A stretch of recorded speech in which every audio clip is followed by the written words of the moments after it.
سلام همگی، خوش اومدید.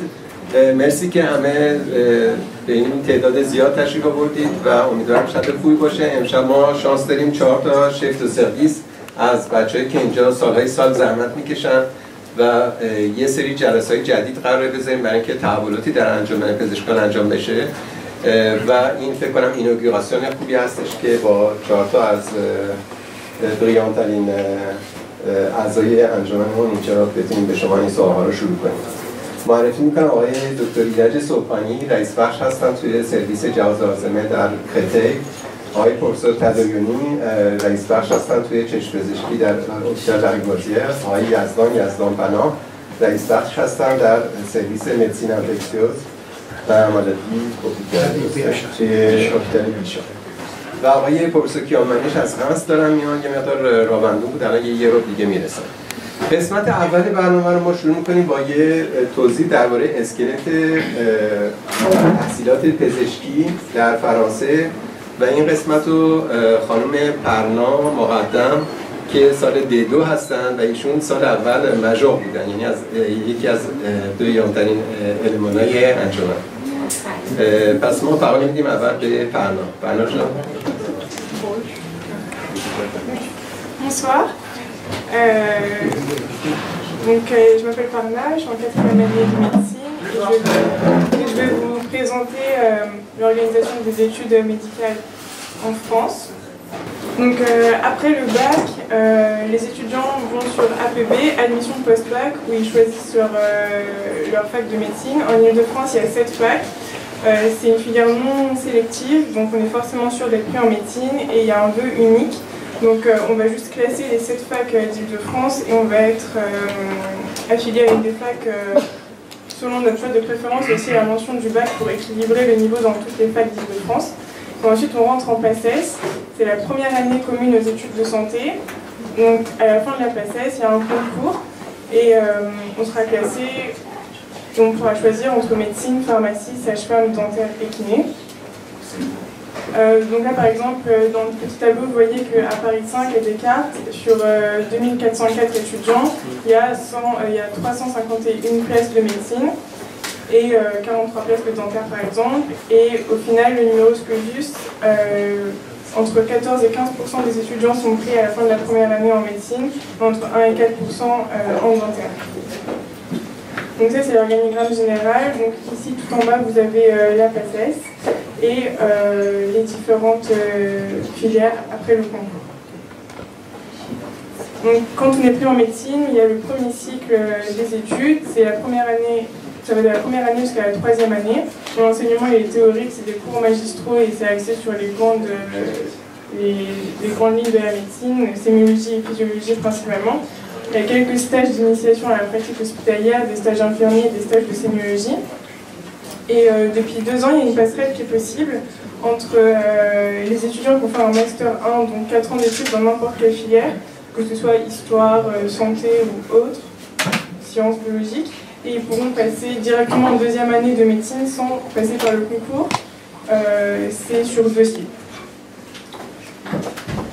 Donc après la 3e année, il y a de la 4e à la 6e année.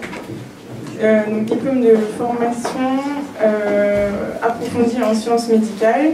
Et pendant ces 3 années, les étudiants préparent les épreuves classantes nationales, les ECN, où on pourra choisir notre spécialité et la ville où on pourra exercer. Et donc les supports de cours pendant ces 3 ans vont être des collèges d'enseignants, donc c'est plutôt des livres. Et on a 5 matinées de stage par semaine, donc 5 semaines de congés payés par an et 24 gardes à valider, donc c'est ce qu'on appelle l'externat. Et c'est possible à l'issue de ces 3 années de valider un équivalent de Master 1 qui permettra de directement faire une année de séjour seulement pendant l'internat pour faire le Master 2. Voilà, et donc rapidement, je vais juste terminer avec les possibilités pour les médecins ayant un diplôme de médecine hors Union européenne d'exercer la médecine en France. Donc il y a 3 procédures possibles. Donc la première, c'est procédure d'autorisation d'exercice. C'est un examen théorique et une commission d'autorisation qui va permettre d'exercer directement en tant que médecin. La deuxième possibilité, c'est de passer le concours d'internat, donc les ECN, mais à titre de médecin étranger. Et donc à partir de ce moment-là, il faudra refaire tout l'internat. Et la troisième solution, c'est de repasser le concours de première année avec tous les étudiants post-bac et de faire une dérogation pour passer le concours de l'internat et refaire aussi tout l'internat à partir de là. Et donc pour finir, j'ai juste un petit diagramme qui résume ce que je viens de vous dire. Donc tout en bas, il y a la première année commune aux études de santé qui se termine par le concours où on pourra choisir parmi les 5 disciplines entre kiné, pharmacie, médecine, dentaire et sage-femme. Après, en orange clair, c'est tout le premier cycle. En bleu clair, c'est tout l'externat où on est à l'hôpital le matin. Ensuite, il y a les épreuves classantes nationales où on choisit la spécialité et l'internat entre 4 et 5 ans. Avant, médecine générale, c'était 3 ans, mais maintenant, c'est 4 ans au même titre que toutes les autres spécialités médicales. Et 5 ans, c'est la chirurgie et la radiologie notamment. Donc, en deuxième année, on peut directement rejoindre la deuxième année à partir d'un master 1 de n'importe quelle autre filière sur dossier. Et on peut avoir l'équivalent de master 1 pendant les 4 premières années d'études pour directement faire le master 2 pendant les années d'internat. Et enfin, les différentes portes d'entrée pour les médecins étrangers voulant exercer la médecine. Voilà.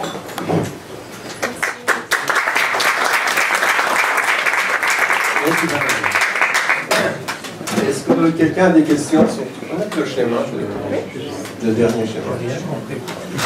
Alors je vais poser la question au professeur. Est-ce que c'est normal qu'ils ont mis des passerelles pour contourner le concours? Parce qu'avant, il y avait une sorte de justice qui existait, c'était le concours des médecines. Maintenant, avec les passerelles, et puis il y a aussi l'équivalence européen. Les étudiants ils peuvent étudier en Roumanie, enfin ça n'a rien d'abaissant, mais c'est pas le même niveau de concours ou d'obstacle pour arriver. Iraj, qu'est-ce que tu en penses? به فارسی صحبت کنم اشکال نداره. فارسی. سوالت دو تا بخش داره. یه بخشش اینه که چجوری میشه از ام چرا از ام یه عده میرن بعد از کنکور وارد مدیسین میشن تعدادش خیلی کمه. خیلی کمه. بعد در نماز پلوزوس qu'est-ce qui se passe؟ نه اون مشکلی نیست. به هر حال توی فرانسه حدود 20 سال پیش اکسپرای متخصصین وزارتخونه توی ارزیابی نیاز جامعه پزشکا اشتباهی کردن و این اشتباه خیلی کلمه اگر ایران شده بود این اشتباه شده بود کلی الان تو رسانه‌ها چیز میشد.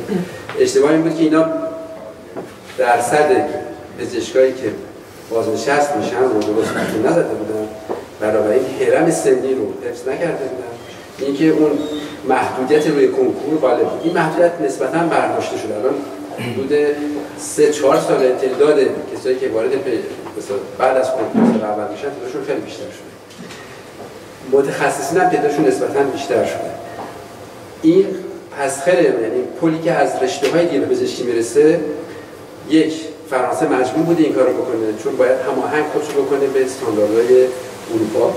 یعنی نمیشه کسایی که از مثلا بیولوژی میان یا از رشته‌های دیگه میان نتونن وارد پزشکی بشن. تعدادش بسیار کمه، اونقدری نیست که محدودیت رو به هم بزنه. مثلا در دانشگاه بانکوور سال پیش روی 170-80 تا تقاضا 2 تا نفر انتخاب کردن. یعنی عملاً هیچی. یعنی که این در واقع مربعی که اینجا گذاشته شده مربوط به کمتر از 1% دانشجوی پزشکی میشه. یعنی روی این نباید سرمایه گذاری کرد. اون پس خلاص ببخشید. بعد وقت نظرتون راجع به اکولای پریوه چیه؟ یه سری اکولای پریوه تو اسپانیا. بخش دوم سوال این بود که کسایی که در کشورهای دیگه اروپا وارد پزشکی میشن، اون سوال نیست. وارد پزشکی میشن، هر کشوری استاندارد خودش رو داره. بعد علل وقتی تموم میکنن مطالعاتشون رو در دیپلمشون میگیرن، اون دیپلم باید بیاد نظام پزشکی برآوردی بگیره که میگیره. معمولا این هست، کارش هم نمیشه کرد. اونم باز در واقع عده کمی هستن. من آمار دقیق ندارم ولی کمتر از 5% پزشکا هستن که پزشکی رو جای دیگه انجام میدن بعد بیان مثلا در فرانسه کار. این موضوع مهمی نیست. نه منظور من این بودش که سیستم سلکسیون برای étudiants c'est pas la même base. Est-ce que c'est pas très équitable? Alors moi je vais parler en français parce que je ne sais pas aussi bien parler les personnes qui Irak, mais je pense que la question qu'il faut se poser c'est si on veut faire des collaborations avec l'Iran, quand est-ce que les étudiants iraniens doivent rentrer dans le système? C'est ça la question qu'il faut se poser. Et je pense que c'est beaucoup plus facile de rentrer après le CN, au moment de l'internat et après l'internat. C'est là, voilà. Je pense que cette partie-là, c'est propre. Comme elle a dit Irak, le passerelle MAEP, c'est extrêmement compliqué. C'est pas impossible, mais c'est très compliqué. Mais si on veut vraiment essayer de dire maintenant qu'est-ce qu'on va faire pour après, pour essayer de faire, je ne sais pas si vous êtes d'accord, mais je pense que c'est à partir de médecins étrangers, ça veut dire à partir de l'ECN, il faut essayer au moment de la spécialisation ou après, éventuellement. C'est à ce moment-là que c'est beaucoup plus facile de faire amener des étudiants et pour la spécialisation ou pour la surspécialisation. D'accord. Ok, on va passer la parole au fur et à mesure pour partager l'expérience de chacun de ces messieurs. Et donc c'est une discussion libre, c'est une base qu'on va essayer d'établir maintenant. Il y aura d'autres conférences. آقای پرسا کیامنش هم تشریف آوردن اگه میتونید تشریف بیارید. Non, je pense que tout a été dit juste pour compléter. Donc la possibilité d'une autre passerelle pour revenir est quelque chose qui, au contraire, à mon avis, devrait être développé. Parce qu'en fait, si on regarde les facteurs de succès des étudiants dans l'avenir, parmi les grands facteurs, il y a la polyspécialité, c'est-à-dire être capable d'avoir fait du commerce et de la médecine, ou d'avoir fait Polytechnique et de faire médecine. Et effectivement, les dossiers sont sélectionnés en quelque sorte. Ce n'est pas une ouverture totale, c'est des profils particuliers de gens qui ont fait ingénieur et qui veulent faire médecine parce qu'ils ont comme objectif de faire de la recherche dans le domaine biotech. Donc c'est quand même des cas qui sont nécessaires. Et en ce qui concerne l'entrée des docteurs étrangers dans le système, là aussi, c'est pas si facile que ça, parce que passer l'examen de P1 quand on n'est pas dans son propre pays, à mon avis, ce n'est pas facile. Passer l'examen du concours, tandis que les étudiants locaux le préparent sur 3 ans, et le réussir n'est pas si facile. Et en ce qui concerne les médecins qui voudraient avoir l'équivalence, pour être, pour ma part, président de cette commission pour l'ophtalmologie, c'est virtuellement improbable. Il faut déjà avoir travaillé en France, donc c'est des conditions pas évidentes. Et en gros, il faut être déjà français pour avoir la possibilité d'avoir une équivalence. Donc ça reste quand même la filière. La seule filière qui est effective, c'est celle que tu as citée, à savoir des universités qui sont installées en dehors de la France, qui enseignent en français, et dont l'objectif c'est de dire vous pouvez venir faire vos études ici et on vous donne un diplôme de tel ou tel pays et après vous rentrez en France. Ça c'est un autre type de sacrifice, c'est partir de la maison pour aller ailleurs et ainsi de suite. Il y a des universités privées aussi. Oui, c'est essentiellement des universités privées qui existent et qui enseignent en français, mais qui ne sont pas en France, donc l'objectif c'est de délivrer un diplôme de l'Union européenne. Alors si effectivement on est européen, un diplôme de l'Union européenne, on peut venir s'installer en France, mais pour l'instant c'est pas un nombre significatif. من نگین سلمانی هستم. الان 20 سالمه. ایران دانشجوی پزشکی بودم ولی الان اومدم به اینکه اینجا فرانسه تحصیل پزشکی بکنم.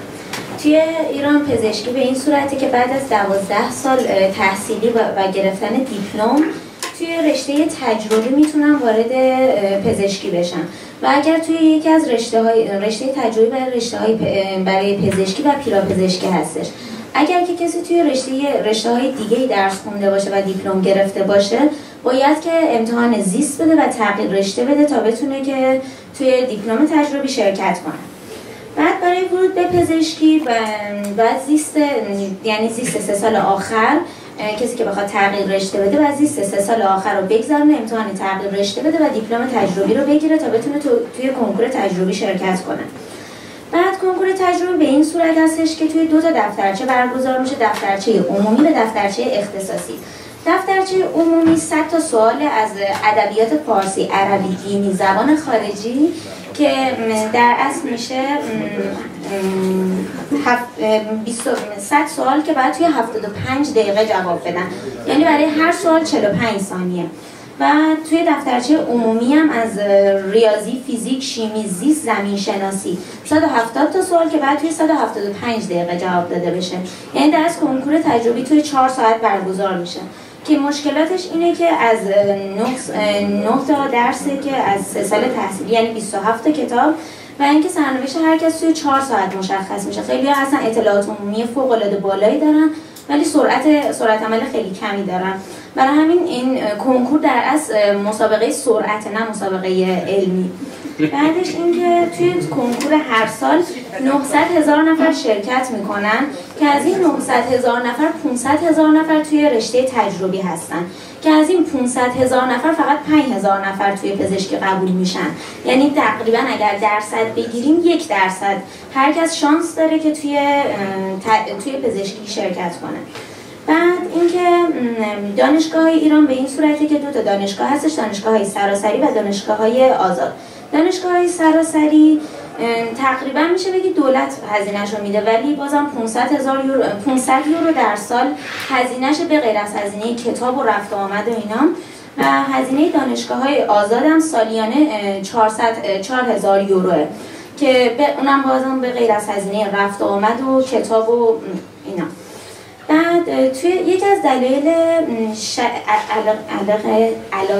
علاقه شدید ایرانی‌ها به تحصیل توی فرانسه اینه که وقتی که دفترچه دانشگاه‌های مورد تایید کشورهای مختلف توی ایران رو میگیرین، تمام کشورها اسم دانشگاه برده شده، ولی وقتی به اسم فرانسه که میرسیم نوشته تمام دانشگاه‌های دولتی این کشور قابل قبول برای ایران میباشن. و همینطور که فرانسه هم بعد از گرفتن یک امتحان از کسایی که پزشکی توی ایران خوندن و گذشتن یک دوره 2 ساله میتونن اینجا مدرک معادل پزشکیشون رو بگیرن. ایران پزشکی به این صورتی که 7 سال میخونن برای یه پزشک عمومی که 2 سال و نیم اول دروس علوم پایه رو میخونن، 1 سال فیزیوپاتی میخونن، 2 سال استاژر، 1 سال و نیم هم دوره انترنشون رو میگذرونن که بعد از 2 سال و نیم دوره علوم پایه امتحان برگزار میشه به صورت سراسری توی تمام دانشگاه‌های پزشکی و هر کس اجازه داره 3 بار این امتحان رو بده. یعنی بعد از اون که از اون 1% گذشتش بازم اینجا دوباره 3 بار میتونه این امتحان رو بده که این امتحان اگر 3 بار تو این 3 بار قبول شد، اگر قبول نشد مدرک معادل فوق دیپلم پرستاری بهش میدن. بعدش هم این که اگر کسی که بخواد با دیپلم بیاد فرانسه تحصیل کنه باید حتما مدرک B2 زبان فرانسه رو بگیره. وقتی که مدرک B2 زبان فرانسه رو میگیره توی سفارت میتونه امتحان تعیین سطح بده. وقتی که سفارت امتحان دلفت دادش، امتحان B2 گرفتش، اینجا میتونه توی ایران میتونه 3 تا دانشگاه توی فرانسه رو انتخاب کنه. وقتی که 3 تا دانشگاه توی فرانسه رو انتخاب کنه از طریق اینترنت مدارکش برای اون 3 تا دانشگاه تو فرانسه فرستاده میشه و دانشگاه‌ها بررسی میکنن و اگر قبول کنن که از طریق سفارت بهش ویزا داده میشه. ولی برای کسی که پزشک عمومی هستش راحت‌تر میتونه پذیرش بگیره، ولی بازم اونم با همین رواله باید مدرک B2 زبان فرانسه رو داشته باشه و از طریق ایران اقدام کنه. و اینکه برای همین که چون ایران تمامی دانشگاه‌های فرانسه رو ایران قبول داره، خیلی علاقه دارن، خیلی از ایرانی‌ها علاقه دارن که پزشکی رو تو فرانسه بخونن، ولی تقریبا براشون یه جور غیر ممکنه. ببینید دیگه راجع به ایران 2 تا حالته، یا اینکه از ایران کسی رو داریم که میخواد بیاد پزشکی رو اینجا شروع کنه که 2 تا قانون بهتون گفتم. ببینید تقریبا اگر از فرانسوی خوندن شروع کنه راحته، یعنی به عنوانی که میاد B2 رو امروز میده. الان خیلی از چینی‌ها واقعا از چین میان تو دانشگاه، مخصوصا تو اقناس، بخاطر این یه دونه سیستم هستش که خیلی راحت بهشون ویزا میدن و میتونن حداقل این دیپلمی که هستش، وقتی سخت فرانسه‌اش همچین آسون نیست، مثل تافل انگلیسیه و واقعا یه حالتی که همینجور آشنا میشن و امتحان رو میدن و وقتی امتحان دادن مثلا از یه قسمت تو فرانسه گرفتن خیلی راحت‌تر امکان داره بهشون بدن که بعداً قبول کنه تا اینکه برن تو ایران مثلا B2 تو تهران رو بگیرن که اون نمیدونن. این یک حالت ساده. دوم اینکه هر کسی سال دوم، سوم، چهارم، پنجم، ششم پزشکی تو ایران باشه بخواد بیاد، باز دوباره باید خامیانه مدیسین رو بده اینجا. امکان نداره شما اگر تو مینیستر هم باشین امروزه بتونه باشه، برای اینکه این باعث میشه که اون سال اول تقریبا یه چیزی که همجور خودتون میگید اوبلیگاتوار، یعنی فاز اوبلیگاتوار. حالا اگه یه نفری نمره‌هاش خوب باشه، سال پنجم پزشکی باشه، سال اول پزشکی رو اینجا بده، نسبت به نمره‌هاش و تو دانشکده‌ای که هستش میتونه صحبت کنه با دوین دیرکتوما، ببینه که میتونه بره سال دوم، سوم، چهارم یا پنجم.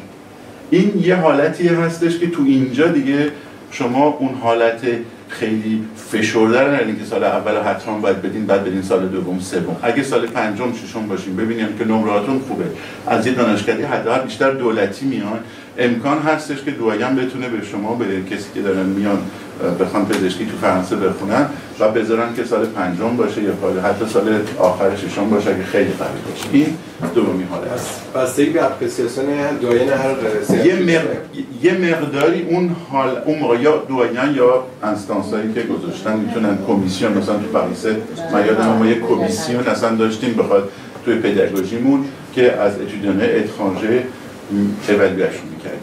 این یه چیزی که خیلی مهمه اینه که توی پزشکی اگه 100 نفر روی 500-600 نفر میگیرن آسان‌تر از ایرانه با هم. یعنی ما فکر می‌کنیم خیلی حالا پزشکی اینجا خیلی.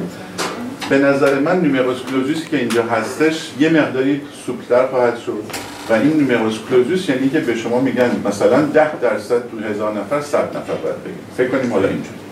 این وجود داشته به خاطر اینکه یه موقعی به عنوان دموگرافی تو فرانسه مشکلات بوده. حالا می‌بینیم که کم کم پزشکا دارن خیلی کم میشن و حتی بعضی از این آدمایی که میخوان رئیس جمهور بشن تو فرانسه حتی پروگرامشون اینه که بعضی موقع این نومروس کلوزوس رو باز دوره بذارن کنار و هر دانشکده بتونه تقریباً مثلا یه عنوان یه کنکور نفری به عنوان یه حد مثلا متوسطی، مثلا اگه هر کسی از 12 به بالا بیاره مثلا میتونیم ما بهش مثلا بذاریم بره بالا.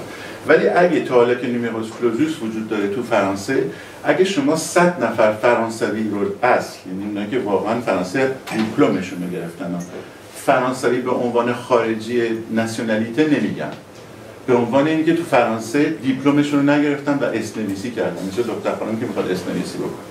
این چی میشه؟ باید مثلا میگن 8 تا جا بیشتر نیست، درسته؟ اگه حتی 12 نفری که مثلا شرکت کردن، 15 نفری که شرکت کردن یا بیشتر، نمره هاشون از فرانسوی هم بالاتر باشه، مثلا 10 نفر اول باشن، 8 نفر بیشتر نمیگن. این اون موقع بود، حتی من خودم افتاده بودم تو خارجه با اینکه اینجا بودم و این خیلی مهمه که آدمایی که میخونن درس رو بدونن. پس بنابراین شانس یک عده‌ای که از ایران 8 نفر باشه 8 نفر رو میگیرن بالاتره تا اینکه تو 15 نفر باشه که 8 نفر رو میگیرن. متوجه این؟ و این واسه همه کشور است، فقط واسه ایران. پس ببینید اینا چیزای کوچیکیه که باعث میشه که بر شانس کسی که از ایران میاد مثلا میخواد سال اول بخونه این وجود. حالا نمیدونم شما بیشتر صحبت کردین یا نه، میتونید سوالتون رو. حالا فکر کنید یه نفری انترن شده تو ایران و به قول مشهور نمیخواد سال اول رو بده و اگه سال اول رو بده چه جوری این فرد میتونه باز دوباره تو فرانسه دیپلم بگیره؟ خب این خیلی بس یکی اینکه اصلا اکیوالانس تو ایران پزشکیش امریکا هم همینجوریه. یعنی اگه از امریکا هم شما بیاین چند تا کشورهای، تمام کشورهایی که تو اتحادیه اروپا هستن میتونن این کار بکنن، دیپلماشون رو میتونن برن عقد مدسن و بنویسن. یک چیز کوچیکی از کبک وجود داره، تو مونرال وجود نداره. تو کبک همچین چیزی وجود داره به خاطر اینکه قرارداد دارن با فرانسه. و یکی دیگه سوئیسه. سوئیسیا به یه دلایلی که حالا میتونیم بفهمیم چون فرانسوی زبانن و خیلی سال هست که کار میکنن، از این بر کار میکنن. از اون یه مقداری سخته. حالا پس بنابراین اگه یک فردی دیپلم انترنیشو گرفته و باز میخواد پزشکی رو اینجا از اول شروع کنه، نه تنها سال اول رو باید بگذرونه، حتی انترنال به قول مشهور اوسن، یعنی اگزامان کلاسان نتیونه که ما بهش میگفتیم انترنال، اونم باید بده و بعدش مثل یه انترن باز بره اسپسیالیته‌شو شروع کنه. این سخت‌تر و سخت‌تر خواهد بود و کسی رو من تا حالا ندیدم که دوین اکسپت بکنه که بذارتش روی سال ششم یا پنجم و ششم بدون اینکه سال اول رو بگذرونه، درسته؟ بعد بیاد باز دوباره بخواد بره رادیولوژی بخونه جای دیگه بخونه. حالا پس ببینید خیلی این کار سخت داره، ولی فردی که میاد میخواد اسپسیالیته مثلا گوارش رو بخونه توی فرانسه میتونه از ایران بیاد یا از کشورهایی که این بهتون گفتم بیشتر، حتی از امریکا هم بیاد همین موضوع ها. فقط این کشورهای بگیم ایران و کشورهای در اروپا نباشه، از کبک نباشه و از سوئیس هم نباشه چی میشه؟ این باید یه به خودش بگه من میخوام تو فرانسه بمونم، یعنی بعد مدسن رو بتونم بنویسم یا نه. این خیلی مهمه. من کسایی هستن که میتونن بیان اینجا، دیپلم‌های مختلف وجود داره، مثلا 3 سال مینیمم یه اگزمنی رو که باید بگذرونن که تازه بیان توی حالت سلکسیون. به هر حال وجود به هر کسی نمیتونه از هر جا با دیپلم پزشکی هر کشوری بیاد بگذره. اگه اون دیپلمو که گذروندن که میتونه خودش سخت باشه، چند سال یه دفعه هم حتی مثلا 10 سال پیش جراحی وجود نداشت، الان جراحی توش میتونن بیان این اگزمن رو بگذارن، ولی باید 3 سال مینیمم توی سرویسی که تقریبا CHU باشه اینا به عنوان استاژیر یا به عنوان به حداقل رابطه با این تو این 3 سال تو اون سرویس داشته باشن. تقریبا اینه که رئیس سرویس بتونه بگه که من اینو تو این 3 سال دیدم و نیومده بخوابه اینجا، بدون اینکه تازه استاژاشو میره کار دیگه‌شو میکنه. باید به یه سرویسی که یونیورسیتره و تو CHU این یه رابطه دیرکت داشته باشه، رابطه اصلی، و این باعث میشه که فقط ما بتونیم اینو ولیدش بکنیم فقط به این که این اسپسیالیتش تو این مینیمم این 3 سال اون اگزمن هم که داده، به غیر از چیزای دیگه که همه میخونن، این مینیمم یکی از اینا حکم میکنه. اگه کسی 2 سال این کارو بکنه و بخواد بره، هیچ چی واسش مفید نبود. متوجه این کار کردن که آدما بمونن، نه اینطوری بخوام برن کار کنن به عنوان مثلا فوزان فونکسیون انترن. ما یه موقعی داشتیم مثلا یه آقای من میشناختم 10 سال فوزان فونکسیون انترن، مثلا یعنی چی؟ شاید نمیشن. خلاصه سعی کردم با این چیزای خیلی کوچیک، حالا 2-3 تا اسلاید بود، ولی شما الان تقریبا یه مقداری آشنا شده باشین به اینکه چه جوری میشه جلو رفت. حالا یک چیزای اکسپشنال هستش که به فرانسه بودن نیست. من حتی یه نفر میشناسم که مثلا تو الجزایر بوده، فرانسوی داشته، پاسپورت دو ملتی داشته و پزشکیشو اونجا خونده، درسته؟ و الان خیلی سخت‌تره که بیاد تو فرانسه و باز دوباره فوق تخصصشو اینجا بگیره، باز دوباره باید این اگزمنا رو بده. متوجه این مخصوصا از الجزایر میاد فرق داره. حالا بین تونسیه و مراکش و چند تا اینا باز دوباره بین خودشون، اگه مثلا قوای مراکش بیاد یه روز یه چیزی بگه، میتونن باز کار دیگه بکنن، ولی کمتر و کمتره. میدونیم چرا؟ برای اینکه اینا تو پارلمان اروپایی باید باز دوباره باهاش ببینن میشه از نظر اروپا یا نه. به خاطر اینکه امروز چیزی که خیلی مهمه شما بدونید که اگه یه نفر فرانسوی 3 سال تو فرانسه، میدونید که تقریبا سال اول میتونه نداشته باشه، میتونه امروز بره کرواسی یا رومانی اسم نویسه، درسته؟ با یه پول خیلی کمی سال اول پزشکی اونجا نیمه کلوزش نداره، پزشکیشو بخونه به راحتی و حتی پزشکیش تا سال 5م 6م بخونه و بگه من میخوام بیام فرانسه انتر بشم. همچین چیزی وجود داره ولی تو اروپا است. یادتونه خودتون ممکنه کسایی میشناسین که پزشکی تو فرانسه قبول نشدن، رفتن تو بلژیک و از بلژیک باز دوباره برگشتن فرانسه دارن کار میکنن. دیپلمی که به یه نفر تو اروپا داده میشه به عنوان پزشک، دیپلمیه که نمیتونن اینو بگن وجود نداره، ولی تو سالهای گذشته توی رژیون میگن ایل دو فرانس شده که مثلا یه عده، فکر کنم 8 نفر بود یا 11 نفر، یادم نیست، که اینا رو به عنوان انکومپتانس کلینیک بیرون کردن. این نذاشتن هیچ موقع اینا بتونن حتی تو فوق لیسانس فوق تخصصشون رو برن جلو، بخاطر اینکه میگفتن اینا انکومپتانس. حالا نمیدونم تا چه حدی میتونه. بفرمایید. Sur quels critères ils ont dit qu'ils sont incompétents? Mais probablement des erreurs médicales ou parce que leur chef de service ne comprenait absolument pas ce qu'il faisait. کلاً به این دلایل بوده که الان به شما گفتم، حالا ممکنه دلایل دیگه باشه. من یه دونه 2 تا کار میدونم که خب اصلا رئیس بخش میگه بابا انسان نمیتونه جلو بره، ولی خب پس ببینیم باز obstacle دیگه هستش به این موضوع. ولی الان پسخلای مهم وجود داره. یعنی شما اگه امروز اگه خانم نخواد اینجا پزشکی بخونه، امکان داره بتونه خیلی راحت بره کرواسی و حتی از ایران تو رومانی حتی یه پولی بده اونجا 1000 آقا شروع کنه درس خوندن، 5 سال 30 سال بعدم انترنشو بگذرونه بگم من میخوام اینجا مدیسین انترن بکنم. این واسه همه کشورها، شما نمیتونید به یه رومانی بگین نیست، ولی فردا وقتی سوی یه نفری از رومانی میاد پیش من میگه من میخوام مثلا شفت کلینیک بشم، خب واسه من بلاغش کمتره. یه مقداری امریکا هم همین جوریه، درسته؟ شما از یونیورسیتی هاروارد یا میخواین برید یه جایی خیلی راحت‌تره از اوکلاهوما سیتی، درسته؟ پس بنابراین این یه مقداری اینجوری. حالا دیگه بیشتر از این سرتون درد نمیاد.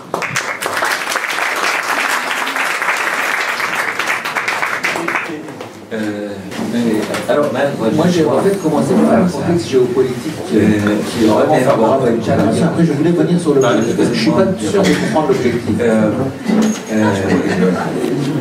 Je vais revenir là-dessus. Mais je pense que le contexte géopolitique est très favorable à une coopération entre la France et l'Iran, pour plein de raisons. Pour le contexte français, pour le contexte iranien et pour la présence de Trump. Je pense que c'est extrêmement important parce que, bon, moi personnellement, j'ai beaucoup moins de collaboration avec l'Iran que vous. J'ai commencé très récemment. Je suis allé pour la première fois en Iran en novembre dans le cadre d'une mission à PHP. Et en fait, ce qu'on entend, c'est que les Iraniens ont très peur de l'arrivée de Trump. Il y a une attirance de l'Iran vers les États-Unis, beaucoup plus que la France, hein, des Iraniens. C'est comme ça. Et en fait, avec l'arrivée de Trump, ils ont très peur que tout s'arrête avec les États-Unis. Donc, je pense que dans les années, en tout cas dans les 4 ans à venir, en fonction de ce qui va se passer en France, bien sûr, dans 2 mois ou dans 1 mois, il va y avoir probablement plus de collaboration avec l'Iran. Et quand je suis allé moi en Iran, l'ambassade de France à Téhéran disait que c'était le taux d'échange en matière de recherche en termes médicaux entre la France et l'Iran était le plus bas de l'histoire. Et ça, c'est aussi important à rappeler, ça veut dire qu'ils sont ennuyés par ça. Alors, vous avez tous entendu parler de tout ce qui se fait en termes commerciaux. Alors, je ne sais pas si c'est Citroën ou Peugeot ou ce qui s'est installé à Total. Bon, Total depuis toujours, mais là, en ce moment, je ne sais pas quelle voiture ils ont fait en Iran, mais la santé étant le bras armé de l'économie, ils sont très intéressés par des collaborations et on est très, je vais revenir là-dessus, on est extrêmement sollicité au niveau aussi bien des hôpitaux qu'au niveau des structures de recherche pour essayer de la part de la France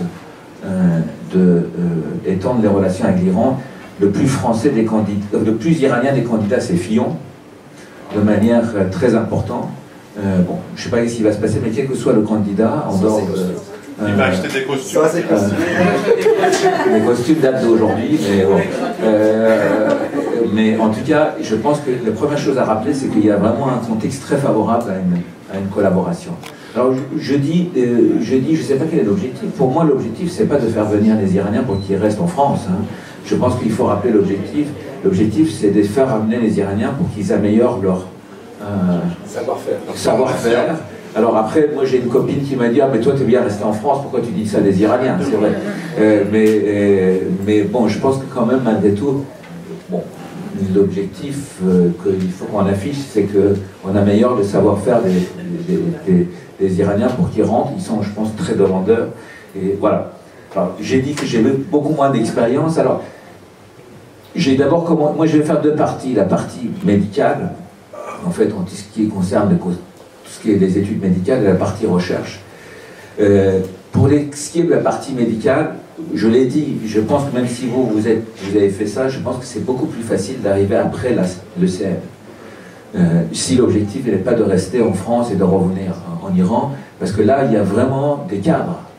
Alors ce matin, je ne sais pas si vous connaissez un certain nombre, je ne sais pas si vous connaissez une dame qui s'appelle Marie-Jo Déal.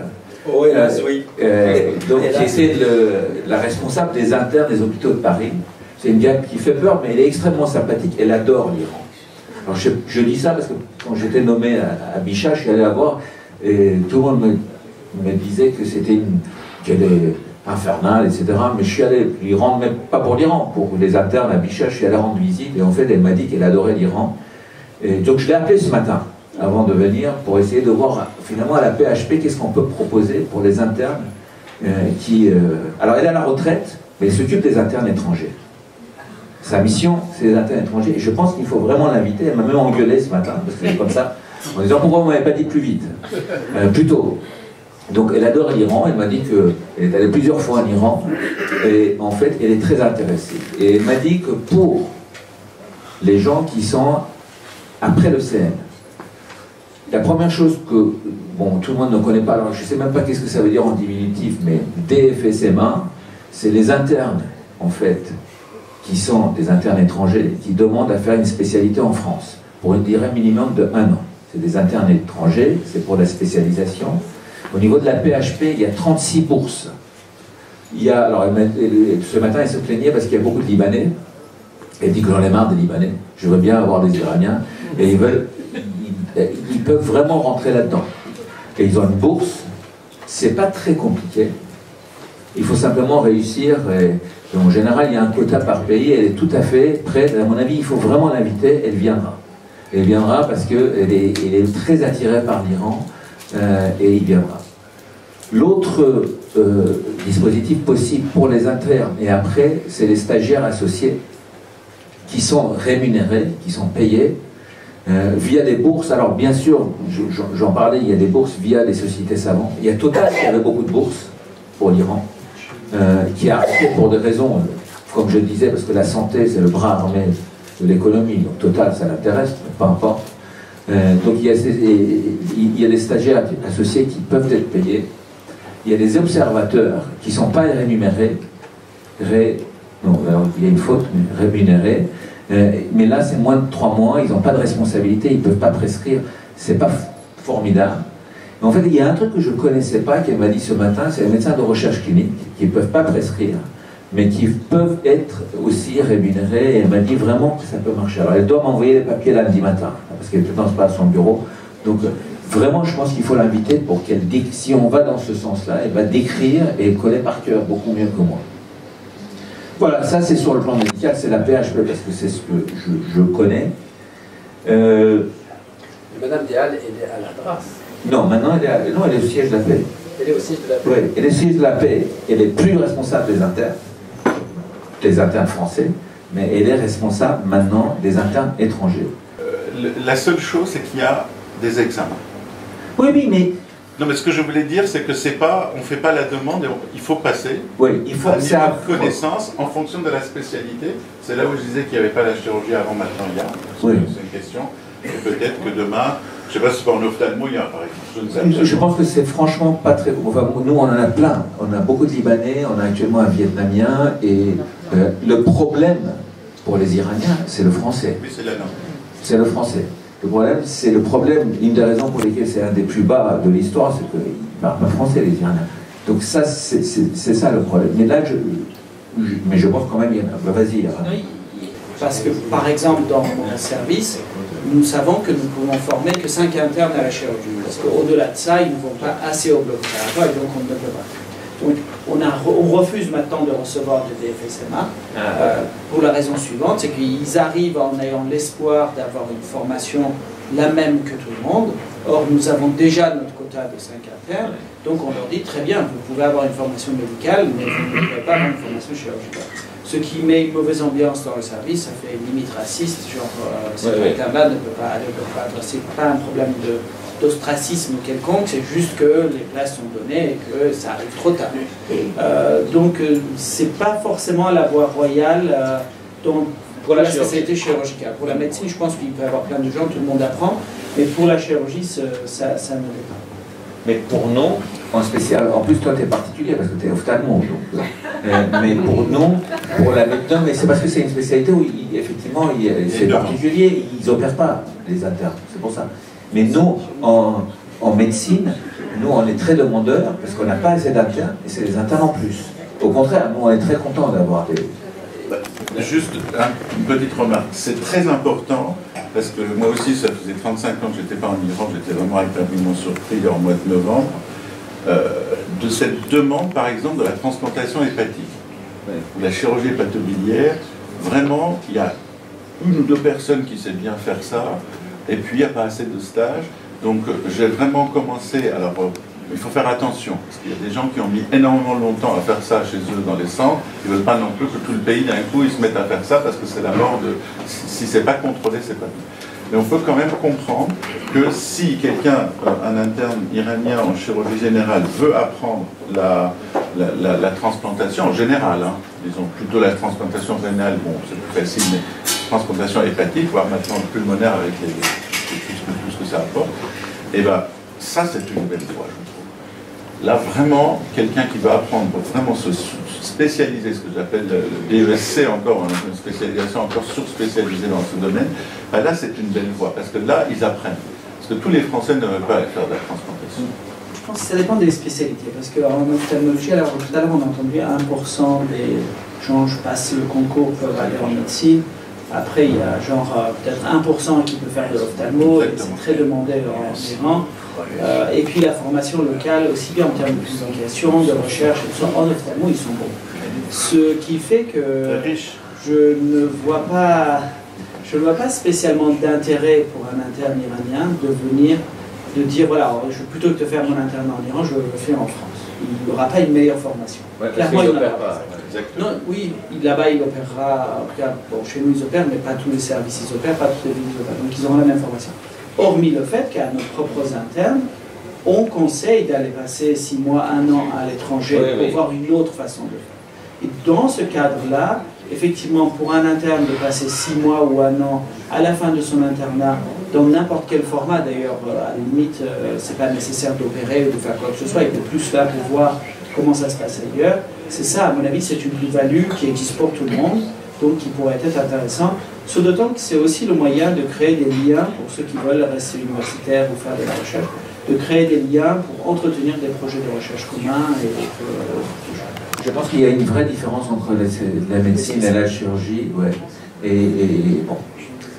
Alors, la deuxième partie que je voulais juste, parce que j'avais dit à Mehran, mais c'est important de ne pas parler que de la médecine clinique, mais aussi de la recherche, parce que je pense qu'il est vraiment, et beaucoup plus facile, parce que là, le barrière, la langue, est beaucoup plus facile à gérer en termes de recherche. Je pense qu'il est très important. Alors, d'une manière générale, encore une fois, le contexte fait que la France est très demandeur de faire des projets avec l'Iran. Moi, j'ai eu quand Fabius était ministre des Affaires étrangères, on a eu des réunions où on était invité par le ministère des Affaires étrangères pour faire des projets avec l'Iran. L'INSERM est intéressé. Pasteur a changé un petit peu, parce que Pasteur Téhéran existait depuis toujours, mais là, il est intégré, Christian Bréchot l'a intégré dans le réseau des pasteurs, et donc c'est beaucoup plus maintenant dans le réseau des instituts Pasteur, et c'est beaucoup plus en collaboration avec Pasteur Paris. La PHP maintenant fait énormément de missions à Téhéran, ou en Iran d'une manière générale. Donc moi personnellement, je suis allé dans le cadre d'un projet à PHP. Et donc du coup, non seulement il y a un intérêt, mais il y a des faits de financement potentiels. Et je pense que c'est très important aussi d'ouvrir cette voie-là, parce que, encore une fois, barrière de langue moins important. Deuxièmement, je pense que financement plus facile. Et c'est un intérêt. Alors pour faire quoi? J'ai mis... Je pense que la recherche pour les Iraniens, c'est beaucoup la recherche fondamentale. Même comme c'était en France il y a quelques années, hein, mais la recherche ne se résume pas à la recherche fondamentale. La recherche clinique. Alors, moi je suis allé en Iran dans le cadre de ce que je connais, ça veut dire l'infectiologie. En Iran, l'épidémie de sida, VIH est en train d'exploser, notamment chez les femmes, où c'est 10 fois plus qu'il y a quelques années. Il y a 100 000 personnes infectées par le VIH en Iran, ce que les gens ne savent pas encore, mais ça va sortir. Ça ressemble à des années 90 en France. Donc les pouvoirs politiques ont compris, et il est très important actuellement de mettre en place la recherche clinique en Iran, ce qu'on est en train d'essayer de faire. Et là, il y a des vraies passerelles pour essayer de former les médecins iraniens en termes de recherche clinique ici. Nous, on est en train de faire ça. Il n'y a pas assez de spécialistes pour faire de VIH. Donc il y a beaucoup de médecins généralistes, comme un peu c'était le cas en France, qui sont en train de le faire. Et là, vraiment, je pense qu'il y a des possibilités importantes. Alors, je parle du VIH parce que c'est un sujet que je connais, mais ça peut être plein d'autres sujets. La recherche en santé publique, la recherche en sciences sociales, tous ces sujets, pour essayer de faire des masters, des thèses de sciences, des post-docs. Je pense que c'est vraiment une opportunité. Et là aussi, il y a des opportunités pour trouver. Quand on a eu des réunions avec le ministère des Affaires étrangères, l'idée c'était quasiment d'essayer d'ouvrir des thèses, des financements de thèses pour l'Iran. Alors là, je pense qu'il faut attendre les élections présidentielles, mais probablement, il va y avoir des opportunités de financement de projets pour les Iraniens très importants, je pense, dans les années à venir. Voilà ce que je voulais dire. Je ne sais pas où je vais. Voilà, merci.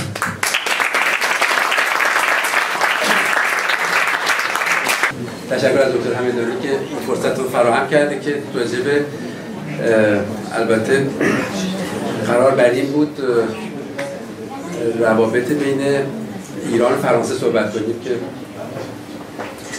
من فکر می‌کنم بیشتر رو بخش ایرانش بیشتر صحبت کنم به چند دلیل. یکی اینی که حدود یه فکر کنم 25 سال باشه که تقریبا هر سال رفتم ایران، یعنی شاید چون سنم از همه شما بیشتره، بیشتر از شما سابقه همکاری دانشگاهی با ایران دارم. دوستمون دکتر یزدان رفتش ولی من اپتیمیسم ایشون رو ندارم، خوشبینی ایشون رو ندارم. فکر می‌کنم با نظر آقاخانی هم عقیده هستیم، چون خوشبختانه و متاسفانه هم قوت‌ها و ضعف فرانسه رو می‌شناسیم، هم قوت‌های ضعف ایران رو می‌شناسیم. یعنی اگه بخوام از جنبه مقطعی که حالا به هر حال آقای روحانی اومد فرانسه و نمیدونم وزیر بهداشت به شر و شور افتاد و اینا با هم قراردادی بستن، فکر میکنید مشکلات ساختاری که درمان و بهداشت در ایران داره یه روز عوض میشه؟ فکر کنم به این سادگی نباشه. از اون ور مشکلات رابطه‌ای و به اصطلاح روابط بین‌المللی که فرانسه داره با کل دنیا به این زودی از بین نمیره. این نیست که خیلی نباید خوشبین باشید که الان فردا روابط آنچنانی میشه و پول هست و نمیدونم دانشجوها میان و چیزا میگن.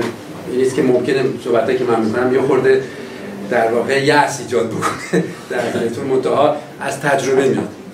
عرض شود که چون وقت نیست من فکر کنم روی تصمیم گرفتم راجع به تاریخچه رابطه به اصطلاح یعنی ورود پزشکی مدرن به ایران صحبت کنم که از این تقریبا رو خلاصه میکنم بگم که پزشکی مدرن در ایران از مدرسه دارالفنون شروع شد. مدرسه دارالفنون تقریبا همه علوم رو میشه گفت پایه‌گذاری کرد، پزشکی هم جزو اون علوم بود و خوشبختانه خیلی سریع دانشکده پزشکی دانشگاه ایران این رسالت رو به عهده گرفت و میشه گفت تا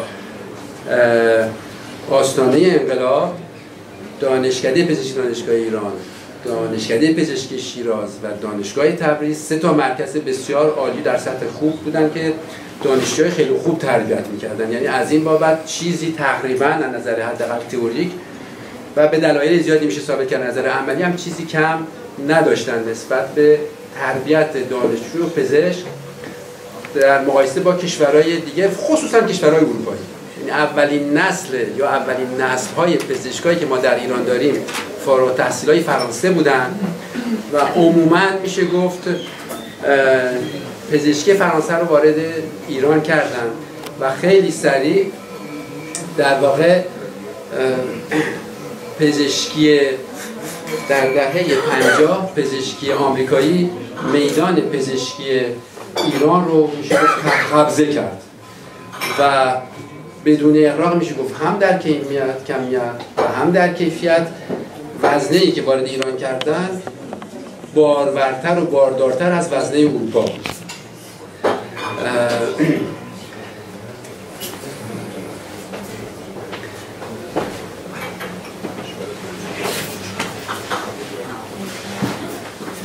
تعداد متخصصینی که در ایران به امور بهداشت و پزشکی میپرداختن و میپردازن رابطه موزونی با بدنه اجتماعی جامعه نداره.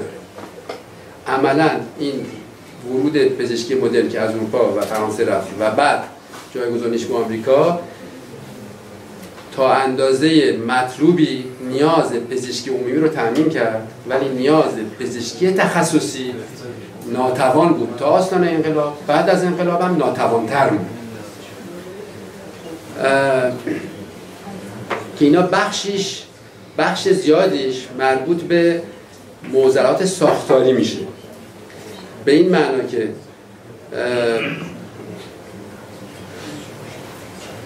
ارزیابی درست، همینطور که یه دقیقه من به شما گفتم، یه دقیقه پیش به شما گفتم در فرانسه ارزیابی آماری درستی نسبت به بدنه اجتماعی و نیاز پزشکی نشده بود در 20 سال ایران، در 20 سال در فرانسه. در ایران هم این چنین هست. حالا من داده دقیق ندارم که بگم این از سهو بوده، از نادانی بوده یا از عمد بوده، ولی اون چیزی که مسلمه شما بدنه جامعه ایران رو که میگیرید نگاه میکنید عملاً اگر 30 سال پیش سن میانگین متوسط جامعه ایران دوربر 20-25 سال بوده، الان 30-35 سال داره میشه و جامعه ایران جامعه داره پیر میشه و عملاً مسئولین کشور نیاز متناسب با پیر جامعه رو پیش بینی نکردن.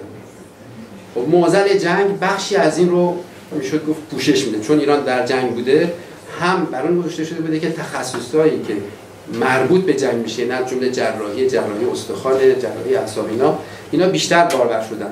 ولی به هر حال اینها قول برادرزاده من بیشتر از مدیریت بحران نشأت میگرفته تا مدیریت تطابق به اصطلاح رشد جمعیتی. عملاً اگر نگاه بکنید توی مثلا چشم اندازی که در آستانه 1420 پیش بینی میشه یا 30 پیش بینی میشه، میبینید که بدنه جامعه ایران تعداد کسایی که بیش از سن 50 خواهند داشت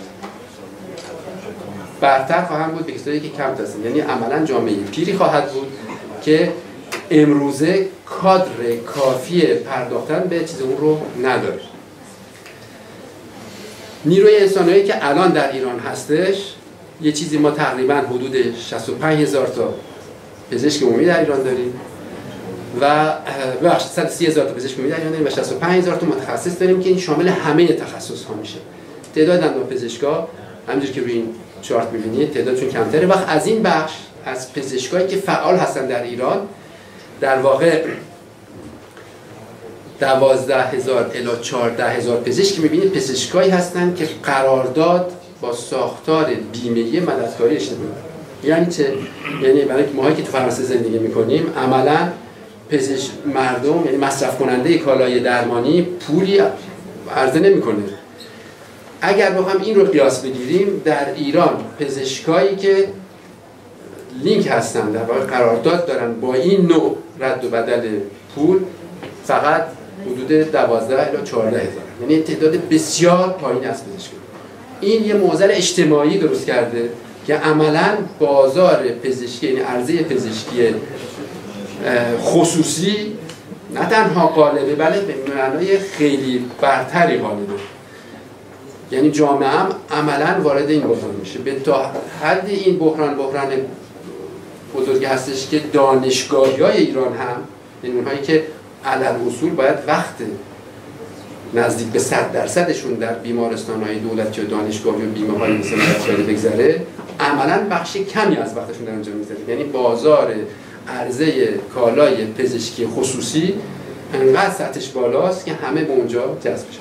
گویی که در 5-6 سال اخیر اقداماتی کردن که این یه خورده کاهش پیدا بکنه، ولی این معضل اجتماعی درست کرده که عملاً خود این معضل ساختاری امکان رشد تحقیقات بکر و سیران رو فراهم نمی‌کنه.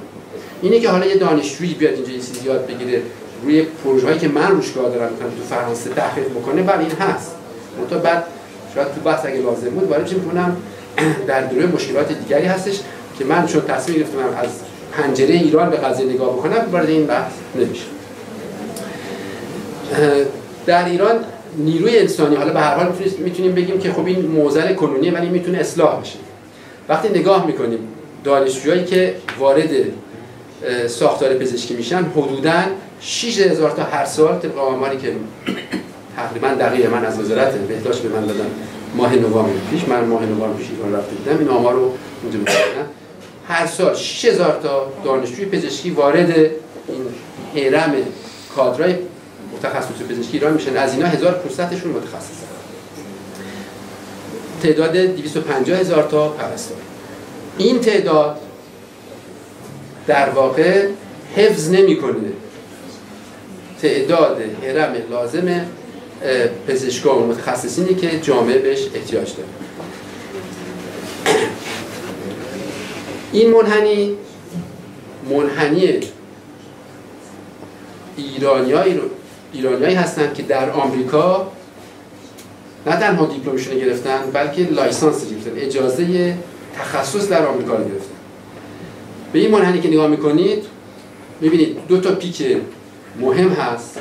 یک پیکش در دهه‌های 1950 تا 1970 یعنی اوج شکوفایی آمریکاست که جذب کرده از همه دنیا کادرای مهم رو. فقط از ایران نرفتن، از هند رفتن، از پاکستان رفتن، از کشور دیگه رفتن و این جذب در واقع مغزها و کادرایی که از ایران رفتن بخش زیادیشون اونجا موندن چون لیسانس گرفتن و اونجا ساکن شدن. خدا بیامرزتش احسان نراقی رو کار میدانی خیلی مهمی کرد که نشون بده این امر خاص ایران نبوده بلکه توانایی ایالات متحده بوده که بخاطر رشد اقتصادیش تونسته مغزای متفکر و متخصصین سراسر دنیا رو جذب کنه.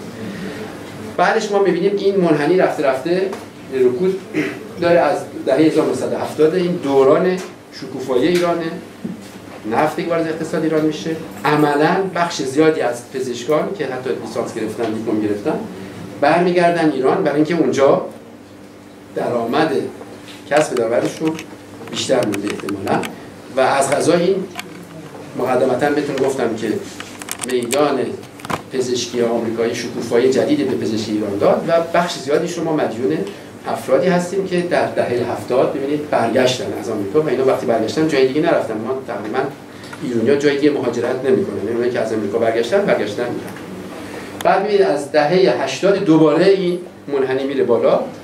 اونم واقعی تاریخی میدونید، انقلاب در ایران میشه، بخش زیادی از کادرها میرن و بعد دوباره یه پیک دارید تا ابتدای در واقع امبارگو محدودیتی که آمریکا روی ایران ایجاد کرد و مشکلاتی که ایجاد کردن و بخش زیادی دوباره تا دوران به اصطلاح تو ایران بهش میگن چی سازگاری و بازسازی بعد از به اصطلاح جنگ که بخشیش رو چیز ابسورب کرده و تا همه ایرانیایی که نتونستن آمریکا بمونن به ایران نگشتن بخش زیادشون رفتن کانادا که اون بالا دست چپ شما آمار کانادا رو دارید.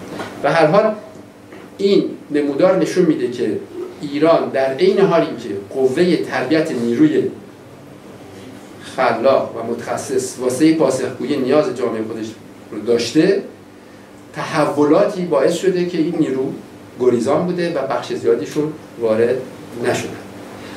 حالا وقتی شما در ایران کنونی نگاهی میکنید به متخصصین، دیدیم که تعداد متخصصین پاسخگوی نیاز کنونی جامعه نیست. وقتی نگاه میکنید به نوع تقسیم متخصصین هم یک همگونی معقولی نمیبینید. من باب مثال شما مثلا تقریبا بر هیچکی پوشیده نیست که توی 15-20 سال اخیر رشد بیماری‌های سرطانی در ایران، نه در فقط در ایران، در خیلی کشورها زیاد شده. علال‌اصول باید تعداد اونکولوگا خیلی زیاد بشه. می‌بینید که از پایین‌ترین منحنی‌ها رو داشته و توی فاصله نزدیک 20-25 سال هیچ تغییری نکرده.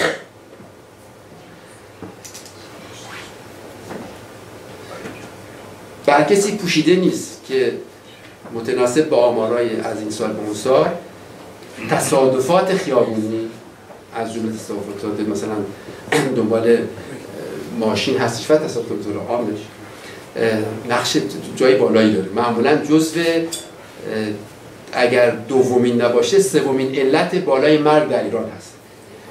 علال‌اصول اورژانتیسم یا مدیسین اورژانس و امرجنسی باید سطح بالایی داشته باشه. این چنین نیست. حالا به هر حال مثالای دیگه میشه گرفت. از این میخوام این نتیجه رو بگیرم که ما همگونی مدیریتی در کمیت که نداشتیم هیچ در کیفیت هم نداریم. یعنی به عبارت دیگه چه بسا وقتی کمیسیون رسمی کشور، حالا وزارتخونه است، نظام پزشکی، کمیسیون مشترک این دو تا تصمیم میگیره چقدر مثلا برد مثلا جهاز هاضمه بده، چقدر برد اورژانس بده، چقدر برد اونکولوژی بده، اینها استوار به یه ارزیابی دقیق نیست. اگر اون اساتیدی که اونجا هستن مثلا از اونکولوژی هستن احتمالاً برد اونکولوژی تعدادش بیشتر میشه. این نیست که اون خانمی که جز من صحبت کردن که منش اسمش گذاشتن دختر خانم نگین شاید وقت نداشت بگه که یکی از معضلات مهمی که تو ایران هست شرکت در امتحان برده، یعنی صرف نظر از تقلبات، سوالا که پخش شده فلان شده، تقسیم تعداد پستایی که تو برد باید تعریف بشه استوار به یک سیاست بارز و عینی نیست. عملا متوجه نمیشید چی میشه. حدس من اینه که اگر اون سال اون تو اون کمیسیون مثلا آنستزیست غالب باشه تعداد برد آنستزیست بیشتره. فرانسه هم کمابیش اینجور هست. فکر نکنید فرانسه هم برگردیم. حالا این تعداد مثلا نیروی انسانی بود، بنابراین در ایران ما به اندازه کافی نیروی انسانی نداریم، پاسخگوی نیستن و بعد ترکیبشون هم درست نیست. هیچ دلیلی نداره ما اینقدر مثلا جراح پلاستیک تو ایران داشته باشیم.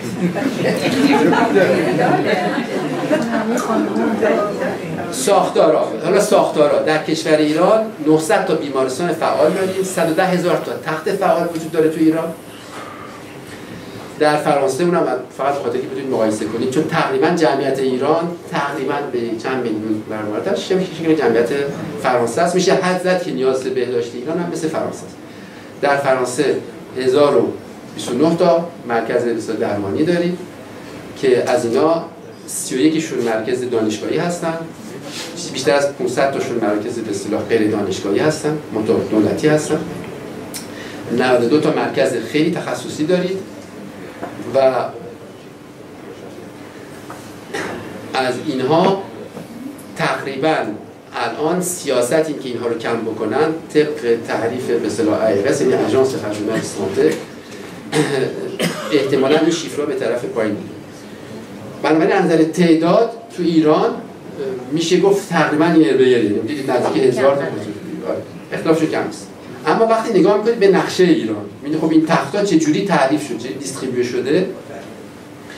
شما رنگ سبز جایی که تخت بیشتر از همه هست، رنگ سفید و قرمز جایی که کمتر هست. خب به طور طبیعی میگید در تهران که از نظر مساحت شهر کوچیکی هست بیشترین رقم تخت رو داره.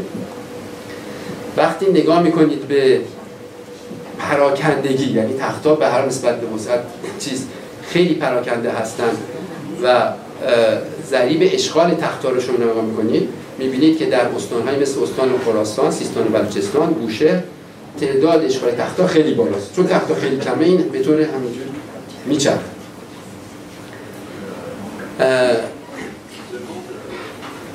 حالا من فقط روی کنجکاوی خودم نگاه کردم، مثلا تو مثلا ارزیابی چیز کلام که میکنید شاخص هم هست، مثلا شاخص چرخش تخت یکی از شاخص‌های مهمی که دید استان‌های محروم هم چرخش بیشتره. رفتم نگاه کنم تعداد مثلا سزارین تو ایران، اونم دیگه یکی از عجایبی که در ایران یکی از کشورهای تعداد سزارش از همه جا بالاتر.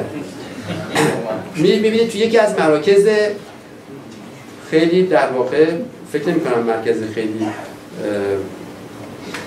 ثروتمندی باشه، توحیدیه، تقریبا یه استانی است که امکانات مادیش و توزیع ارزی پزشکیش بالا نیست. در اونجاست که شما تقریبا در تختایی که تحت کنترل بیمه اجتماعی هست، یعنی تختایی است که عملاً پول زیاد بهش خصوصی بهش نمیدید، 100% این تخت‌ها روی سزارین. از این بنده این نتیجه رو میگیرم که بغل معضل عمومی به اصطلاح مدیران مهم کشور، جامعه یعنی شهروند هم به این بلا دچاره. یعنی اونجایی که زورش میرسه در واقع کالای پزشکی رو که اینجا یه عمل جراحی سزارین با قیمت پایین بگیره میگیره. هیچ دلیلی نداره که در کوه رحمت که تخت زیاد نیست 100% تختایی که مربوط به جراحی‌های سریع و کوتاه مدت هست صرف سزارین بشه، چون با هیچ استاندارد بین‌المللی نمیخوره که اینقدر نیاز سزارین تو این شهر فقط بالا بشه. این بنابراین برای فقط دید به اصطلاح کلان نسبت به وضعیت ایران و ناهمگونی کمی و کیفی نسبت به این. حالا برگردیم به بخش علمیش. حالا چقدر من وقت دارم میتونم اگر تو بخش علمی شما شاخص سکوپوس رو بگید، یعنی تعداد مقالهاتی که چاپ میشه با امضای یه مرکز، بعد اون امضا شما مثلا اسم ایران رو نگاه بکنید میبینید به طور بسیار عجیب از سال 1996 تا 2014 منحنی پیپرات مقالات علمی که ایرانی‌ها نشر دادن ببینید رشد سرسام‌آور داشته. این رشد یعنی ضریب رشد ایران توی 10-15 سال اخیر به قدری بالا بوده که همتایی میکنه با ضریب رشد چین. چین کشوری است که بزرگترین ضریب تولید علمی رو داره تو همه زمینه‌ها از جمله پزشکی. ایران با چین چیز می‌کنه و این واقعا نقطه عطف و مهمه.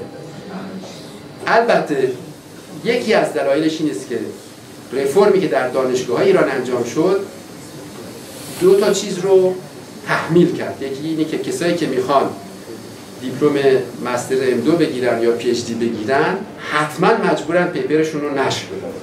یکیش اینه. دو کسایی که پست دارن، استادیارن، اگر میخوان گرانت بگیرن، بودجه بگیرن و تحقیقات بکنن حتما باید نشر بدن. این است که خب طبیعی این یک دینامیک ایجاد کرد و تعداد انتشارات در زمینه‌های مختلف بالا رفت.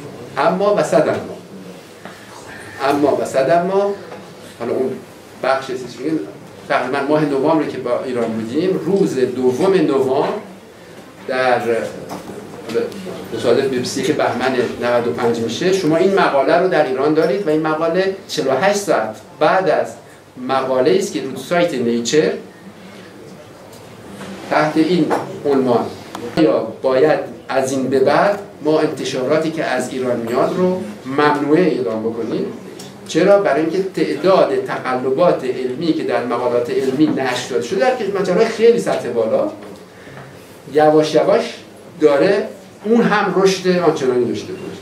به طوری که در سایت الف و در روزنامه‌های اون موقع، حالا من وقت نداشتم اون روزنامه‌ها رو پیدا کنم، این موضوع در سطح عمومی طرح شد که آیا واقعا لیاقت ایرانیا اینه که برای اولین بار یک ملت، یک کشور مجموعه و محصول علمیش تحت اصطلاح شک و تردید قرار بگیره.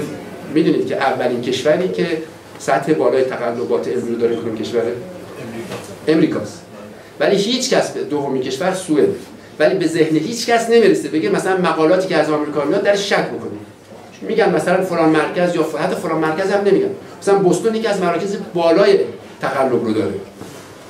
ولی میگن فلان شخص که اون مقاله رو مثلا در نیچر چاپ کرد، فلان شخص که در سل چاپ کرد، اینا مثلا تقلب بوده چون بالاخره معلوم شده تقلب گهگاهی بود. اما ایران برای اولین باره که البته ممکنه یه رفتار سیاسی موزیانه از جانب نشریه‌های علمی خارج کشور باشه مثل نیچر، اما تعداد اشخاصی که دخیل بودن و تعداد مقالاتی که دخیل بودن اینقدر بالا بوده که به هر حال این معضل هستش.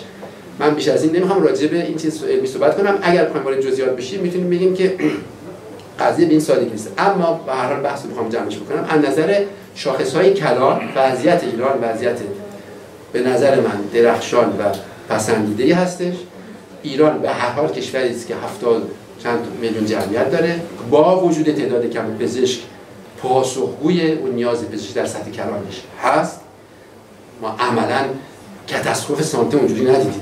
درسته تعداد مثلا سیدا میگن بالا رفته، ولی به هر حال وقتی شاخص‌های کلان کشور رو نگاه می‌کنید مثلا واکسیناسیون، می‌دونید که وضعیت واکسیناسیون ایران از فرانسه بهتره. یکی از چیزهای امتیازهای مهمی است که از زمان قبل از انقلاب بود و بعد از انقلاب این خراب نشده. یعنی عملاً یه چیزای ساختاری هست. آب آشامیدنی در ایران با وجود ندرت آب بسیار وضعش خوبه. مواد غذایی با وجود به هر حال هنوز نوع سنتی ترخیص به اصطلاح کالای تغذیه و توزیعش با وجود ما کاتاستروف اونجوری نمی‌بینیم. در فرانسه اگه شک و تردید راجع به واکسن ایجاد شده و الان یه موج جدید ضد واکسن برسید شده، در ایران هم چیزی نیست. به هر حال از نظر سانته با وجود این مشکلات وضعیت ایران خوبه. من می‌خواستم روی این اسلاید آخرین اسلاید بحثم رو کنم. سال 2008 بود که ما در انجمن پزشکی بحثی داشتیم تحت عنوان اتیک مدیکال، اخلاق پزشکی، و من این اسلاید رو موقع کردم. در ایران قدیم معمولاً پزشک به کسی اطلاق میشد که زیاد مطالعه میکرد. پزشکان ما متاسفانه مطالعه نمیکنن، یعنی وقت مطالعه ندارن. پزشکی از ساعت 7 صبح تا ساعت 12 شب مثلا 200 تا مریض میبینه، دیگه خسته است، خونه مطالعه نمیکنه. دومیش اینه که مستمعین خوبی هست، پزشکی مستمع خوبی است، پزشکان ما وقت شنیدن ندارن. سومیش که از خدا میترسن که حداقل این یکی رو میراث داشتن که از خدا کمتر میرسن، بنابراین وضعیت تقریبا نگران کننده است. خیلی متشکرم.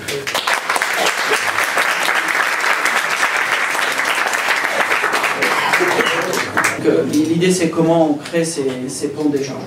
Alors, je crois que ma spécialité est très différente des autres, parce que, encore une fois, en Iran, les ophtalmologistes sont, ceux que je rencontre sont très haut niveau. Ils ont un niveau d'organisation et de rendu de soins qui est équivalent à ce qu'on a ici. En termes de savoir théorique, ils sont en moyenne supérieurs au savoir théorique des ophtalmos français. Et en termes de pratique, comme ils opèrent beaucoup, ils ont un niveau d'habileté manuelle qui est supérieur à la moyenne. Je parle de moyenne parce qu'il y a toujours des gens qui sont meilleurs par-ci, par-là, mais de moyenne. Donc on ne peut pas dire qu'ils opèrent mal ou qu'ils traitent mal les malades. Ce n'est pas mon vécu de ma spécialité. Ils font de la recherche, ils publient, ils font de la recherche de très haut niveau, en tout cas les individus qu'on rencontre. Par contre, qu'est-ce qu'on peut faire? Alors la première, c'est comment faut-il faire pour créer des liens de recherche? Et en réalité, c'est relativement simple. Il n'y a pas besoin, parce que récemment nous avons essayé de faire un pont, il n'y a pas besoin de démarche administrative ni quoi que ce soit. Tout peut se faire directement entre individus en se mettant d'accord, en disant voilà un projet commun sur lequel nous voulons travailler, j'en sais rien, l'optogenetics, donc on veut travailler sur l'optogenetics, donc c'est un sujet qui vous intéresse, c'est un sujet qui nous intéresse, donc on va créer des collaborations, et après il y a des demandes de financement qui sont faites en commun pour attirer les gens. Deuxième chose sur le problème de la langue, donc dans la recherche il n'y a pas de barrière de langue. Pour nous il n'y en a pas non plus pour ceux qui viendraient pour faire un research fellow en France mais qui en même temps veulent voir de la clinique. Il n'y a pas de problème non plus parce que dans le service nous recevons des Japonais, des Chinois, des Italiens et autres, donc une partie de la consultation se passe en anglais. Donc avec le patient on parle français mais immédiatement on switch en expliquant le cas en anglais. Donc pour les Iraniens, pour les quelques-uns qui sont venus, ça n'a jamais été un problème de comprendre ce qui se passe. Et actuellement, ça se passe plus d'individu en individu. C'est-à-dire qu'il faut finalement, le meilleur moyen, c'est d'avoir des rencontres communes. Donc il y a beaucoup de pays qui, au sein des grands congrès, organisent des réunions communes. Alors par exemple, nous, on n'a pas, mais il y a une grande association franco-israélienne d'ophtalmologistes, mais il n'y a pas une grande association franco-iranienne d'ophtalmologistes, par exemple. Ce qui permet des gens de se rencontrer, des rencontres, et il se crée des initiatives individuelles. Ah ben, on travaille sur la même chose. Donc voilà, c'est tout. Merci. Merci. Merci. En tout cas, il me semble qu'il y a un enthousiasme des deux côtés, aussi bien au niveau des autorités françaises que des autorités iraniennes. Ils ont exprimé leur... ils n'ont pas pu envoyer le responsable ce soir, mais on aura organisé prochainement une réunion. Et donc, ce qui est important, c'est qu'en fait, les Iraniens puissent s'entraider pour être meilleurs ensemble, quel que soit l'endroit où ils sont. Et donc, profiter des énergies qui sont là, aussi bien de l'autre côté, s'ils peuvent faire des échanges, des stages validants. Je pense que c'est très utile pour ceux qui étudient ici. Elisa, est-ce que tu as quelque chose d'autre à dire?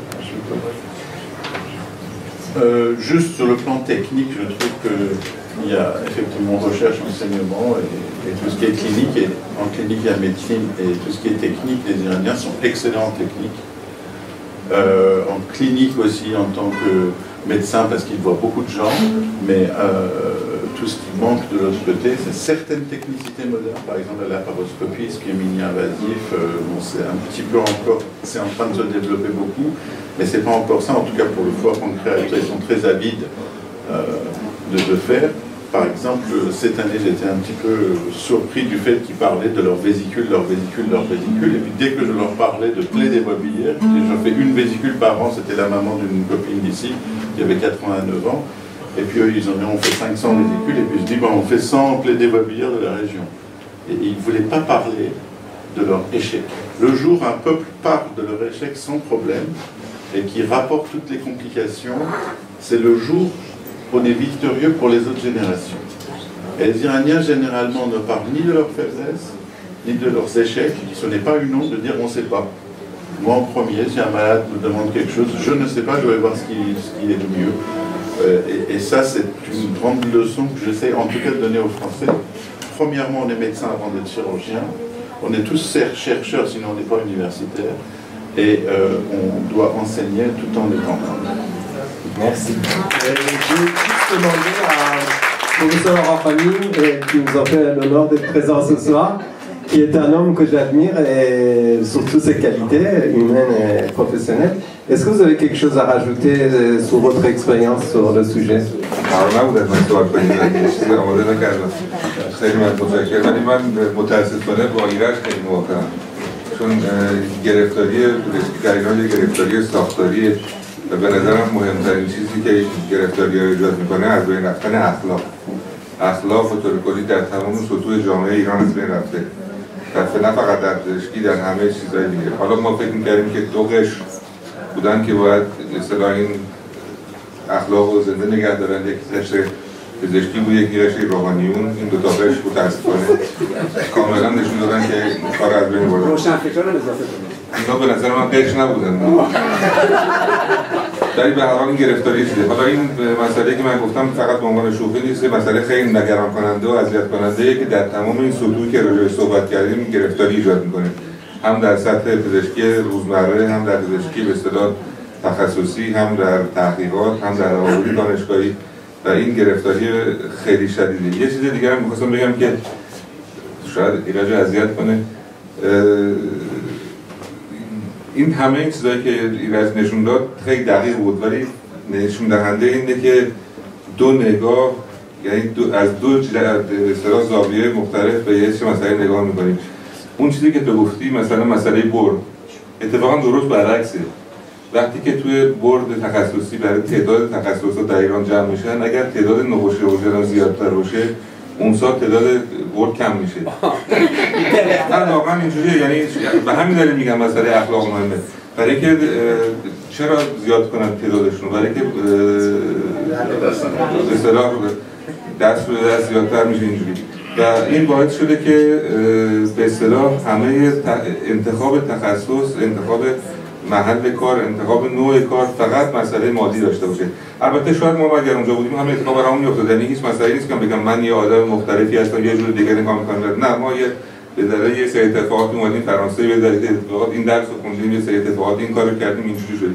شاید اگر ایران بودیم، ولی مسئله اینه که اون حرفی که تو میزنی نشون دهنده اینه که تو داری یه چیزی رو یک جور نگاه میکنی، در صورتی که در اونجا به نظر من برعکس نگاه میشه. در همه این مسائل همینجوری انتخاب میفته.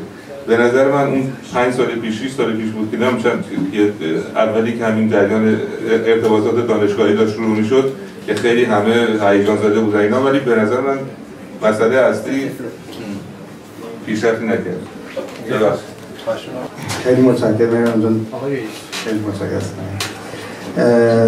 راستش بیشتر چون میگم خیلی دیدم شده، فقط تجربه‌مو میگم نسبت به این چند سال اخیری که همکاری کردیم با ایران که یه چیزی میانگین همین تجربه‌های مختلف میشه، نه به اون تلخی نه به اون شیرینی. خب یه چیزی که خیلی واضح هستش این که تو ایران کار پرایوت و پول خب خیلی مهمه. من با این تکنولوژی جدید و درس جدید که میدادم یه بار یه نفر اومد بهم گفت آقا این اگه توش پولی نباشه هیچ نمیاد سر کلاس. که خیال خودت راحت کن، تمام تکنولوژی جدید اگه تو چیزی نباشه کسی ولی خب بالاخره تشنه این هستن و این تکنولوژی اول اینجا میاد، چند سال بعدش اونجا میان. مثلا یه کارایی هم که بیمه میکنه عجیبه، مثلا امارای قلب که اینجا قد مثلا یه امارای مغز مثلا قیمتش اونجا قیمتش 3 برابر کردن، یعنی قشنگ تمام رادیولوژیست‌ها یا مثلا تحریک شدن چون پول هستش بدن اون کارو انجام بدن و بیمه بعضی یه کارا اینطوری میکنه که تشویق میکنه مردم بدن طرف تکنولوژی جدید. و با اینکه پرایوت مهمه، بازم حتی اونایی که توی قسمت خصوصی هستن بازم می‌نویسن، حالا شاید با تقلب کردن ولی خب بالاخره می‌نویسن ولی یه بعضی وقتا یه مقالاتی در میارن که آدم کف میکنه که آفرین اینا دارن از این کار کنن، هم استراکار دانشکده‌ای هم کار خصوصی و دادن در ضمن مقاله هم در میارن. ما کاری که کردیم با سوسیته فرانسیز دو رادیولوژی که مدتی بود که شروع کرده بودیم، یعنی اونا دوست داشتن با ایران یه لینک‌هایی برقرار کنن. اولین لینک و اولین کنگره که می‌خواستیم بذاریم درست افتاد ماه ژوئن 88 ایرانی، یعنی 2009 ماه که همچین شلوغی شد که توی خیابونا که تمام پروژه خوابید برای 4 سال. جدیداً دوباره این لینک رو ایجاد کردن و به صورت جالبی هم پروفسورای ایرانی دارن میان سال دیگه توی ژورنال فرانسیز دو رادیولوژی چند تا پروفسور ایرانی دعوت شدن برای سخنرانی، انترنا حتی دارن اکسچنج میشن، انترنای فرانسوی میان ایران، هم برای یه بورسایی هم ایران میده هم فرانسه میده، برای اینکه 3 ماه هم انترنای فرانسوی برن هم انترنای ایرانی بیان اینجا و ببینن و ممکنه حتی یه تجربیدن هم از دو طرف بخوان ایجاد بکنن. ولی خب اولشه، واقعا الان 1 ساله دارن این کارا رو میبرن جلو، ولی مثلا امسال یه عالمه آدم دارن میان ایران و میخوان این لینک ها رو خیلی قوی تر کنن. از لحاظ پژوهش همونطوری که میگین اولین فکر ایرانی نیستش که برن دنبال پژوهش، ولی اونم از لحاظ دانشکده‌ای حالا نمیدونم چه چیزی شده، ولی خیلی پیغامای جدیدتری میان که میگن میخوان همچین کاری بکنن. ولی تو این تجربه اخیر از افغانستان مثلا خیلی بیشتر آدم داشتیم که اومدن تازه رادیولوژی اصلا اونجا به وجود اومده، اومدن مستر و تز پی اچ دی و اینا رو دارن الان فرانسه میکنن، زبان فرانسه هم، چون واقعا اونجا چه نمونه بونکی زبان فرانسه هم تو 3 سال خوندن و اینجا به اصطلاح کار پی اچ دی شروع میکنن. یه چیز آخرم که میخواستم بگم کارای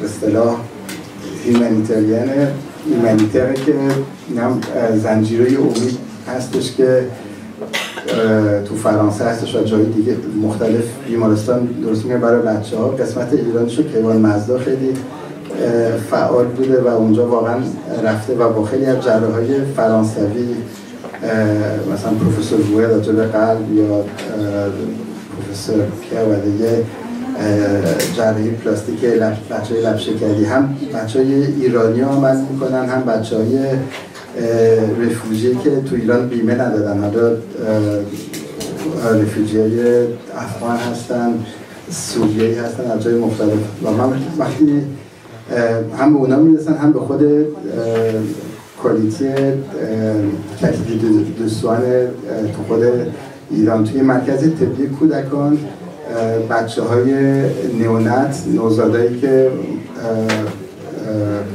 چیزای قلبی داشتن بعد از عمل 30% مرگومیر داشتن، اینجا 3%. یه